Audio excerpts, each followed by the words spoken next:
दोस्तों, आपने भी कभी न कभी महसूस किया होगा कि जो लोग हमेशा पूजा पाठ करते हैं, धर्म कर्म में लीन रहते हैं, वो हमेशा दुखी और परेशान रहते हैं। और जो दुष्ट और अधर्मी रहते हैं, उनकी ज़िंदगी बहुत ही खुशहाल रहती है। यह सब देखकर आपको भी लगता होगा कि ऐसे क्यों होता है? आखिर अच्छे लोगों के साथ बुरा क्यों होता है? तो हम आज की वीडियो में आपको यही बताने जा रहे हैं कि आखिर अच्छे लोगों के साथ में हमेशा बुरा क्यों होता है। इसका जवाब भगवान श्री कृष्ण ने दिया है भगवत गीता में। भगवत गीता में वर्णित कथा के अनुसार जब भी अर्जुन के मन में कोई दुविधा होती थी तो वो श्री कृष्ण के पास पहुंच जाते थे। एक बार की बात है, अर्जुन भगवान श्री कृष्ण के समीप आकर कहा कि वो दुविधा में है और इसका जवाब वो श्री कृष्ण से चाहते हैं। श्री कृष्ण ने पूछा कि क्या सवाल है, तो अर्जुन ने बताया कि मुझे ये जानना है कि अच्छे लोगों के साथ हमेशा बुरा ही क्यों होता है, वहीं बुरे लोग खुशहाल दिखते हैं। अर्जुन के मुंह से ऐसी बातें सुनकर श्री कृष्ण मुस्कुराए और कहे, मनुष्य जैसा सोचता है और महसूस करता है वैसा कुछ नहीं होता है, बल्कि अज्ञानता की वजह से वो सच्चाई समझ नहीं पाता। अर्जुन उनकी बात को ये समझ नहीं पाते हैं और इसके बाद श्री कृष्ण ने क्या कहा वो जानते हैं। श्री कृष्ण ने अर्जुन से कहा, पार्थ, मैं तुम्हें एक कथा सुनाता हूँ। उसे सुनकर तुम समझ जाओगे कि हर प्राणी को उसके कर्म के हिसाब से ही फल मिलता है। प्रकृति हर किसी को अपनी राह चुनने का मौका देती है। अब वो मनुष्य की इच्छा पर निर्भर करता है कि उसे धर्म की राह चुननी है या अधर्म की। कथा शुरू करते हुए श्री कृष्ण ने कहा, एक नगर में दो पुरुष रहा करते थे। एक पुरुष व्यापारी था जिसके जीवन में धर्म की बहुत महत्वता थी।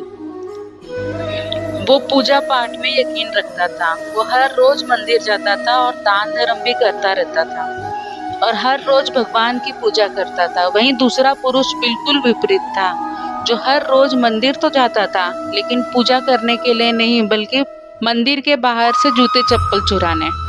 उसे दान और धर्म से कोई लेना देना नहीं था। ऐसे ही समय बीतता गया और एक दिन बहुत जोर की बारिश हो रही थी। इस वजह से मंदिर में पुजारी के अलावा कोई भी नहीं था।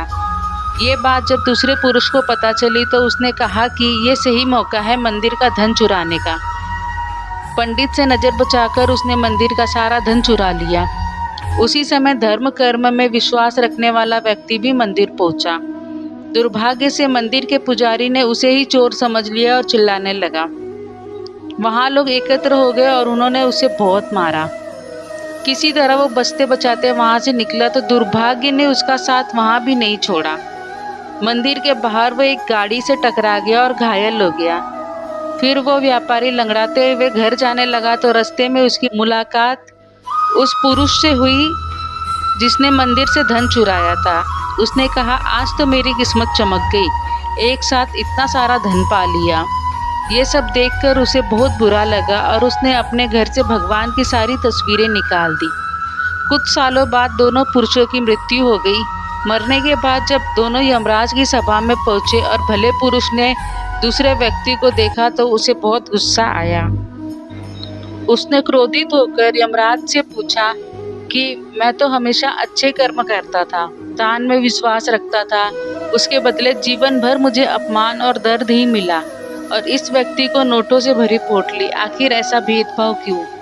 इस पर यमराज ने कहा, पुत्र, तुम गलत समझ रहे हो। जिस दिन तुम्हारी गाड़ी से टक्कर हुई थी वो दिन तुम्हारे जीवन का आखिरी दिन था, परंतु तुम्हारे अच्छे कर्मों की वजह से तुम्हारी मौत सिर्फ एक छोटी सी चोट में बदल गई।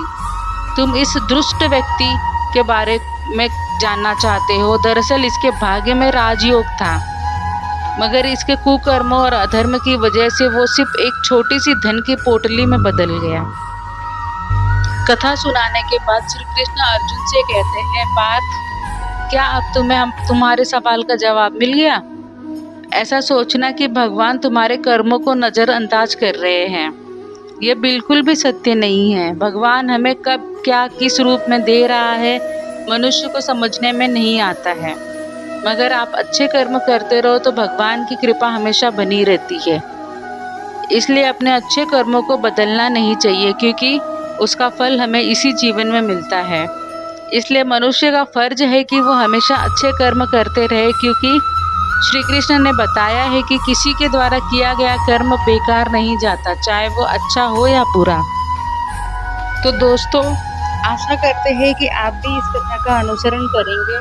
तो आज की इस वीडियो को यहीं ख़त्म करते हैं। वीडियो पसंद आई तो ज़्यादा से ज़्यादा लाइक और शेयर ज़रूर कीजिएगा और चैनल को सब्सक्राइब ज़रूर कर लीजिएगा। धन्यवाद।